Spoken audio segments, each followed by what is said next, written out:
Aleluias, glória a Deus.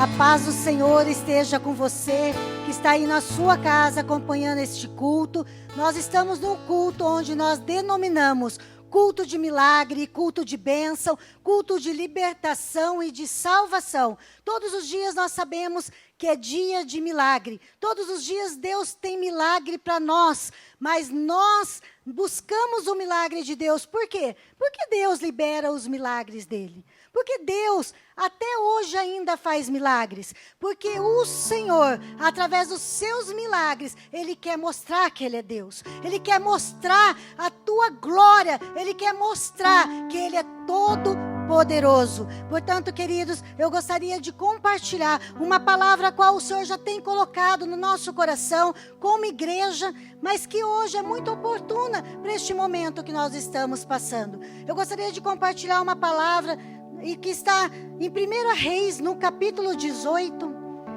Reis, capítulo 18. Nós vamos ler apenas alguns versículos. 1 Reis, capítulo 18, nós vamos ler do versículo 36 ao versículo 39.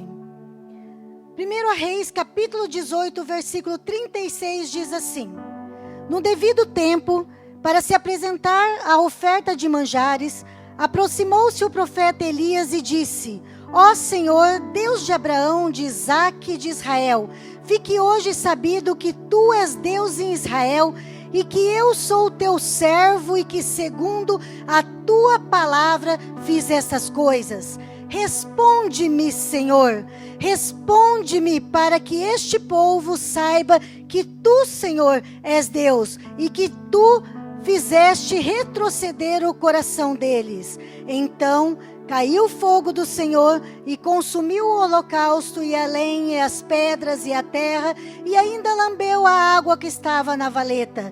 O que vendo todo o povo caiu em rosto em terra e disse: Só o Senhor é Deus. Só o Senhor é Deus. Aleluias, glórias a Deus. Queridos, nós vemos aqui, nesses versículos a qual nós lemos, nós vemos um grande manifestar do nosso Deus, onde Ele respondeu à oração de um homem, do profeta Elias. Ele respondeu com fogo, Ele respondeu com glória. E queridos, eu quero te dizer, Deus tem resposta para mim e para você. Deus tem resposta com glória, com fogo do Senhor para derramar sobre a minha vida, sobre a tua causa, sobre os nossos negócios, sobre a nossa família, sobre a nossa saúde, sobre essa situação a qual nós estamos passando estes dias a nível do nosso país, a nível mundial.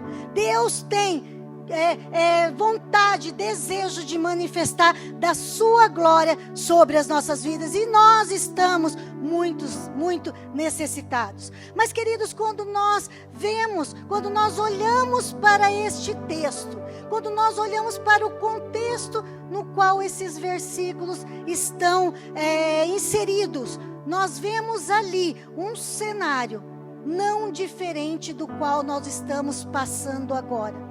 Um cenário que nós, quando estudamos esse texto, estudamos essa palavra, nós vemos um povo que vivia na imoralidade, um povo que vivia na idolatria, um povo que vivia distante de Deus, desapercebido, um povo rebelde. Queridos, nós vemos ali um povo que estava como nós, passando uma grande crise econômica, mas também como nós, eles passavam essa crise econômica, crise financeira, crise moral, crise emocional, crise espiritual. Não diferente, queridos, desse cenário que você está passando. Por isso hoje nós não temos essa liberdade de estarmos todos juntos neste lugar. Você está assistindo direto da sua casa, porque nós estamos enfrentando uma crise. E aquele povo enfrentava também essa crise. A crise financeira, a crise econômica veio. Por quê? Porque Deus fechou o céu para que não caísse mais chuva. Por causa da rebeldia, por causa do distanciamento do povo dele. Por causa do distanciamento de Israel. Israel, queridos, vivia numa situação caótica, onde o rei de Israel, o rei Acabe, Esse rei casou com uma mulher que nós vemos na Bíblia, que era uma das mulheres mais ímpias da Bíblia. Uma das mulheres mais cruel já registrada na palavra de Deus, Jezabel. E essa mulher, junto com o rei Acabe, porque a palavra de Deus diz, se você voltar alguns capítulos, no capítulo 16, no versículo 30, a palavra de Deus diz que o rei Acabe era um rei mau perante os olhos do Senhor. E era um rei que ele fez tanta maldade que era o pior de todos os reis que antecederam a ele. Então, queridos, eles estavam sendo ainda governados por um governo triste, corrupto, cruel. E esse rei Acabe e essa rainha Jezabel, ela perseguia os cristãos. Ela proclamava a idolatria naquele povo. Ela perseguiu os profetas de Deus e matou todos eles. Só restou um profeta, só o profeta Elias ficou vivo. Essa mulher, queridos, ela, no lugar dos profetas de Deus, ela levantou 450 profetas a Baal, a qual esses profetas induziam o povo a adorar, a idolatrar o Deus Baal, a idolatrar outros deuses, e poste ídolos. E aí esse povo, queridos, ainda por cima, o povo de Deus, diante desse cenário, eles idolatravam, sim, a deuses estranhos. E pior ainda, eles queriam servir a Deus. Vê se você vê algo parecido com nossos dias de hoje, de forma mista.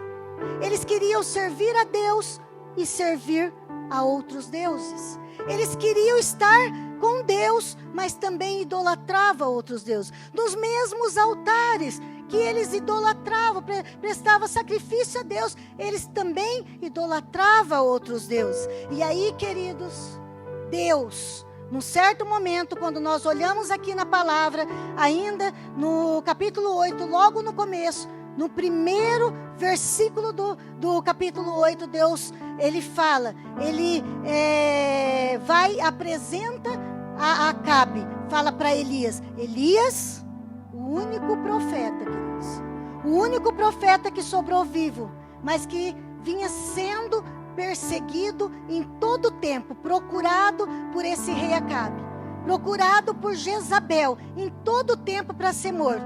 Esse único profeta, Deus chega para ele e fala, Elias, vai e se apresente ao rei Acabe.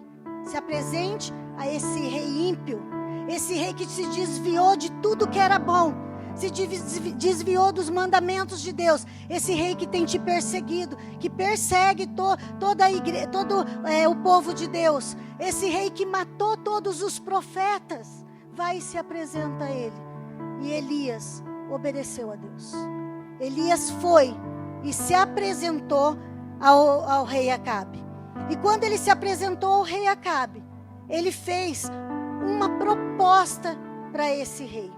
Ele falou para esse rei, junta todo o povo de Israel, junta os 450 profetas de Baal, junta os 400 profetas da deusa Azerá, e todos vocês subam ao Monte Carmelo. E esse rei Acabe, a palavra de Deus, ela nos fala que ele fez isso. Ele mandou mensagem e juntou todo o povo. No versículo 20, você vê que o rei Acabe acatou e foi e juntou todo o povo. Quando esse povo, quando esses profetas chegaram lá em cima, lá no Monte Carmelo, no versículo 21 do capítulo 18, nós vemos que Elias, ele chegou, chegou e disse para o povo, até quando vocês vão continuar oscilando em dois pensamentos? Se Baal é Deus, então siga-o, adore-o. Mas se o nosso Senhor, Ele é Deus, então siga-o, adore-o. E aí, queridos, diante dessa palavra, aquele povo não falou nada. E Deus, Ele nos fala e Ele tem nos falado, igreja. Até quando, e como igreja, como povo de Deus, como corpo de Cristo, nós vamos ficar oscilando em dois pensamentos? Até quando nós vamos querer servir a Deus falarmos que somos cristãos, falarmos que somos de Deus e idolatrar outras coisas. Tudo que nós colocamos acima de Deus, no lugar de Deus, é idolatria.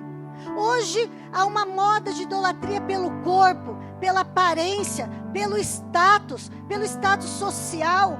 Hoje há uma moda de idolatria pelo homem. Aquele é melhor, aquele é melhor ainda. Hoje há uma moda de idolatria por tudo que toma o lugar de Deus. Hoje, queridos, muitas vezes a nossa iniquidade, o nosso pecado tem tomado o lugar de Deus. E depois nós viemos ainda na presença de Deus, na presença das pessoas, e falamos que somos do Senhor. E Deus, Ele fala na palavra dEle, ou seja frio, ou seja quente, porque o morno eu vomitarei, porque o morno me dá náuseas. Queridos, quantas vezes nós, como corpo de Deus, como corpo de Cristo, nós temos dado náuseas ao Senhor, porque é uma igreja fria. Nós vemos por todo o mundo, nós vemos por essa Londrina, por esse Brasil, por esse país e por esse mundo. Quantas pessoas estão nas igrejas, mas vivendo o seu eu? Quantas pessoas, queridos, estão na igreja e se desviando de Deus, se distraindo, se rebelando contra Deus? Quantas pessoas estão na igreja de forma que Deus não tem se agradado, ou outras ainda que falam que é de Deus, mas nem buscam a Deus? E Deus, Ele chamou esse povo, sabe por quê? Porque era um povo dele. Israel era povo de Deus. Deus levou esse povo oscilante, esse povo que estava se desviando, esse povo que estava idolatrando outros deuses, esse povo que estava se rendendo a outras coisas. Deus os chamou a um local, sabe por quê? Porque Deus os amava, Deus os queria, e assim Deus tem nos chamado. Porque Deus nos parou esses dias da nossa casa? Por que será que Deus nos separou? Por que será que Deus tem nos chamado e permitido situações? Por que será que Deus tem permitido? Porque Ele tem poder sobre todas as coisas, queridos. Deus não estava interessado na forma que aquele povo ia subir até o monte, mas Deus estava interessado na forma que aquele povo ia descer daquele Monte Carmelo. Deus não está interessado da forma que a igreja entrou nessa crise. Seja lá uma crise de um vírus, seja lá uma crise política, seja a crise que for. Pense o que você quiser pensar. Foi permissão do Senhor. Não para nós sairmos da mesma forma. E quando, queridos, Elias falou com aquele povo não respondeu nada. A palavra de Deus nos diz que Elias propôs algo àquele povo. Elias falou assim: vamos fazer uma prova. Junta esses 450 profetas, junta com esses 450 homens que falam que tem Deus, que está proclamando esse Deus para vocês. Muitas vezes nós vemos redes sociais e nós levantamos deuses. Junta e vamos fazer uma proposta, vamos fazer uma coisa. Nós vamos pegar 2 novilhos e nós vamos colocar eles em cima da lenha, mas nós vamos cortar em pedaços, nós vamos preparar. E os 450 profetas, preparem o seu novilho. Eu prepararei o novilho sozinho, porque só tinha um profeta de Deus que sobrou vivo. E aí, mas nós não vamos colocar fogo. O Deus que responder com fogo, esse será Deus, o verdadeiro Deus. Queridos, foi feito isso e o povo concordou. O povo gostou da ideia. Esses profetas gostaram da ideia. Todos gostaram da ideia porque era somente Elias. Era uma pessoa só. E tinha um povo todo. Tinha 450 profetas de Baal, mais 400 profetas dos postes ídolos naquele lugar. Tinha um rei maldoso. Elias corria risco de vida, mas ele foi ousado e usado pelo Senhor. E a palavra de Deus, queridos, nos fala que Elias, no versículo 30, se você está com a sua Bíblia aberta aí na sua casa, vai lá no versículo 30. A palavra de Deus, antes do versículo 30, deixa eu falar, porque essa história é bem conhecida, mas muitos às vezes não sabem os detalhes da história. Antes disso, Elias falou: primeiro pode ir os 450 profetas, porque vocês são muito. E os 450 profetas foram, cortaram o novilho, colocaram sobre a lenha e começaram a orar. A palavra de Deus diz que eles oraram de manhã até o meio-dia. Eles clamaram ao Deus deles, o Deus Baal, mas não houve nenhuma resposta, queridos. E quando eles estavam clamando das vozes, retalharem com facas e com lancetas, porque era costume deles se retalhar com facas, com lancetas, derramando sangue, e clamavam de alta voz, e clamavam, e não havia nenhuma resposta. E aí, diante disso, Elias falou: bom, chega, o Deus de vocês não deu resposta nenhuma, então esse não é Deus.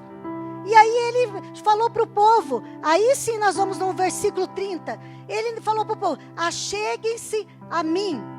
E o povo se achegou a Elias. Só que, queridos, Elias de imediato não orou. Elias de imediato, ele não fez nada do esperado do que aqueles 450 profetas de Baal fez. Sabe o que Elias fez? A palavra de Deus diz no versículo 30, que quando ele chamou o povo para se achegar, e o povo se achegou, Elias restaurou o altar do Senhor que estava em ruínas. Elias consertou o altar do Senhor. Elias pôs em bom estado o altar do Senhor. Elias, ele colocou, a palavra de Deus diz, e eu não vou entrar em detalhes quanto a isso, ele foi lá e colocou as pedras, ele fez valetas, ele pediu para colocar água sobre o novilho, colocou o novilho sobre a lenha, cortado, pediu para colocar 4 cântaros de água em cima do novilho, em cima da lenha, dificultando tudo. Pediu para em 3 vezes repetir o mesmo processo. Elias, ele restaurou, ele restituiu, ele consertou, ele reparou o altar. E sabe o que Deus nos fala nesses dias onde nós estamos reclusos? Nós estamos na nossa casa. Deus já tem nos falado há tanto tempo isso. Deus já tem colocado no coração dos profetas. Profetas têm profetizado. Pastores, pastoras, homens e mulheres de Deus têm falado, mas muitas vezes nós não temos ouvido. O povo de Deus não tem ouvido, mas Deus, ele está falando. Não adianta oração sem reparação. Primeiro é a reparação do altar, e depois sim é a oração, é a glória, é o poder de Deus. Queridos, nós temos que olhar para dentro de nós. Nós somos o altar do Senhor. Nós somos o Israel do Senhor, o povo escolhido de Deus, aquele que Ele tem prazer, aquele que Ele ama. Nós somos do Senhor, esse Deus que tem todo o poder, esse Deus que tem todo o controle sobre as suas mãos. E nós sabemos disso ainda mais nesses dias de hoje, nos dias finais, que é só Ele, somente Ele, que tem todo o controle nas suas mãos. Queridos, nós como altar do Senhor, nós temos que estar com o nosso altar reparado. Deus está chamando a igreja, Deus está chamando o teu povo para reparar, para consertar, para colocar em bom estado aquilo que está em ruínas. Aí você me fala: mas eu estou tudo certo. Mas Deus está falando para você que Ele ama, porque o Pai corrige aquele que Ele ama. O que tem tomado o meu lugar? O que tem que ser consertado? Agora que nós paramos, queridos. Olha só, quando a sociedade já nos falou tantas vezes que a família é uma instituição falida, agora que nós paramos, aonde você está? Você não está junto com a sua família? Você não está proibido de sair para fora, mas junto com a sua família, você não está podendo ficar. Deus quer reparar o altar dentro da nossa casa, do nosso lar. Muitas vezes é difícil mesmo. É difícil conviver com aquele que vive todos os dias do nosso lado. Mas Deus tem reparação e nós temos que andar apercebidos disso. Deus quer reparar o amor das famílias. Deus quer reparar o amor de pai a filho, de marido, de esposa, de filho a pais. Deus quer reparar a comunhão. Deus quer reparar o diálogo. Deus quer reparar o amor. Não é só dar financeiramente, mas é oferecer o amor, a presença. Deus quer reparar. E Deus está falando para você que está aí na sua casa. Deus tem bênção, mas Ele tem reparação. Porque se nós entendermos que Deus quer reparar, vai ser tudo diferente. Porque não adianta parar tudo e acontecer tudo isso e sairmos igual. Não é como nós chegamos a este lugar, a esse processo que nós estamos vivendo, mas é como nós vamos sair disso. Como nós vamos sair daqui. É como nós vamos nos comportar diferente. Deus quer reparar o distanciamento, querido. O distanciamento dEle. Quantas vezes andamos tão distante porque temos tantas coisas para fazer? Quantas vezes nós temos que trabalhar, nós temos que correr atrás do sustento, nós temos que fazer tantas coisas, nós temos que passear, nós temos que ver amigos, nós temos que cuidar da nossa vida, da nossa aparência, nós temos que fazer tantas coisas. E Deus, e a intimidade com o Pai, e a presença do Pai, e a companhia do Pai. Agora nós estamos tendo oportunidade de ter companhia do nosso Pai, de estreitar os laços, de estarmos com o nosso Pai. Deus, Ele quer reparar a intimidade com o Pai, queridos, a verdadeira adoração. Deus quer reparar não a adoração a homens, ao eu. Quantas vezes nós adoramos o nosso eu, porque nós gastamos 24 horas do dia, a gente fala que não tem tempo para Deus. Quantas horas nós gastamos para o eu, e quantos minutos para Deus? Deus quer reparar isso, essa verdadeira adoração, o amor. Deus quer reparar o perdão das pessoas, porque muitas vezes o nosso eu é tão grande e nós não conseguimos perdoar aquele que nos ofende, aquele que nos magoa. Deus quer reparar o altar que está em ruínas. Se você não percebeu ainda, perceba, queridos. Mas eu sei que a igreja já tem percebido. O nosso altar muitas vezes está em ruínas e não podemos ser mentirosos com nós mesmos. Não podemos nos enganar, porque nós estamos como aquele povo que queria servir a Deus e queria servir outros deuses de forma mista, e Deus, Ele cobra adoração somente para Ele, porque Ele é o nosso Deus, Ele é o nosso Pai, é Ele que faz por nós. E aí, queridos, quando Elias, ele restaurou, reparou, consertou aquele altar, tudo foi diferente. Elias aí teve a oportunidade. Quando você olha no versículo 36, a palavra de Deus, na minha versão, diz assim: no devido tempo. No devido tempo. Há um tempo devido até para a oração, até para clamarmos, até para pedirmos. Nós temos um tempo devido. Qual o tempo? O tempo que nós estamos com o nosso altar reparado.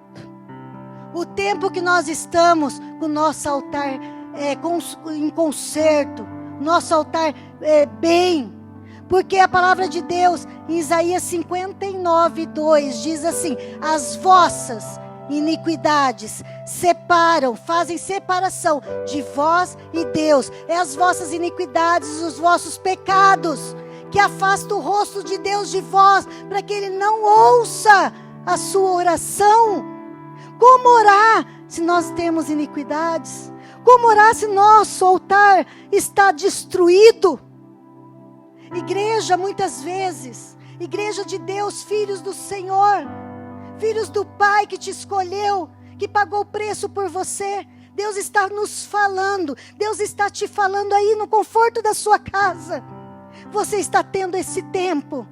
Você está tendo esse tempo, queridos, para reparar o altar, para consertar, para fazer tudo, para mudar algo dentro da sua casa, para mudar algo dentro da sua casa espiritual, para mudar algo dentro de você, para mudar na sua espiritualidade. Porque lá vivia um povo que estava com a espiritualidade em queda. E nós estamos vivendo isso, a espiritualidade em queda. Mas Deus quer nos levantar. E quando Elias estava com o altar reparado no devido tempo, ele orou a Deus. E Deus respondeu a oração. Deus respondeu a oração com fogo. Deus respondeu a oração, a palavra de Deus diz que ele respondeu com fogo, e o fogo caiu do céu, e consumiu o holocausto, e consumiu toda a lenha, as pedras, e ainda varreu toda a água que estava na valeta. O sobrenatural de Deus aconteceu naquele lugar. E Deus quer que aconteça o sobrenatural de Deus na sua casa, na minha vida, na sua vida. E quando esse sobrenatural acontecer, vai acontecer o que aconteceu naquele lugar. Aquele povo todo que estava oscilante, aquele povo todo que não tinha resposta, aquele povo todo que não queria vir para a igreja, aquele povo todo que talvez você convida e não quer estar na presença do Senhor, aquele povo todo que inventava desculpas para não estar na presença, em comunhão com os irmãos da casa do Senhor. Quanto tempo, quantas vezes vemos isso? Aquele povo todo, queridos, reconheceram e gritaram e falaram com o rosto em terra: só o Senhor é Deus. Só o Senhor é Deus. Queridos, se você quer converter a sua família, se você quer converter os seus amigos, se você quer chamar, é a última hora, é o último chamado de Deus. Deus está na última chamada. Se você quer converter e quer aceitar realmente o chamado de Deus, não é porque você está na igreja, não é porque você serve a Deus que você está com o seu altar reparado, porque Deus está falando: repare, conserte, ore e viva o sobrenatural de Deus. Eu profetizo um sobrenatural de Deus aí na sua casa, aí na sua vida, aí na sua família, nos seus negócios. Eu profetizo um sobrenatural na sua vida, que você está preocupado, que você está aflito, que você está ansioso. Eu profetizo um sobrenatural de Deus, porque Deus está falando em reparação. E quando o altar está reparado, nós sabemos que há sobrenatural de Deus. Portanto, queridos, aí na sua casa ainda, aí no lugar onde você está, se você está com a sua família, não se acanhe. Se você está sozinho, abaixe a sua cabeça. Reflita sobre essa palavra que o Espírito Santo está te falando. Aonde precisamos reparar? Talvez você ficou tanto tempo na sua casa com a sua família e você ainda não conseguiu dizer: eu te amo, você é importante para mim, eu preciso de você, a minha família é tudo de Deus na minha vida. Repare esse altar. Talvez você ficou tanto tempo na sua casa, mas você não teve tempo de intimidade com Deus, de falar: Deus, quando eu sair desse processo, eu quero sair diferente, declarando: só o Senhor é Deus, só o Senhor é Deus, só o Senhor é Deus. Não é mais o meu eu, não é mais o meu achismo, não é mais a minha vontade, não é mais o que eu preciso financeiro, não é mais o que eu vou fazer, o que eu vou comer, o que eu vou tomar. Mas só o Senhor é Deus, só o Senhor é Deus, porque é só Ele que é Deus. Ainda que vivamos mais alguns anos, que seja 50, que seja 20, que seja 10, vai chegar o dia que o Senhor vai vir buscar a tua igreja. E a tua igreja tem que estar reparada, com o altar reparado, verdadeira. É isso que Deus quer de mim e de você, verdadeira para Ele. Para aí então cair fogo do céu e fazer o milagre que você precisa, o milagre da salvação, o milagre da glória de Deus. Deus tem prazer de operar milagre na sua vida, porque através do milagre da sua vida, através do seu testemunho, as pessoas vão ver que Ele é Deus. Mas antes, repare o seu altar. Feche seus olhos. Nós temos pouco tempo no caso do Instagram. Talvez nós somos cortados no Instagram. Mas feche seus olhos e o Espírito Santo está neste lugar.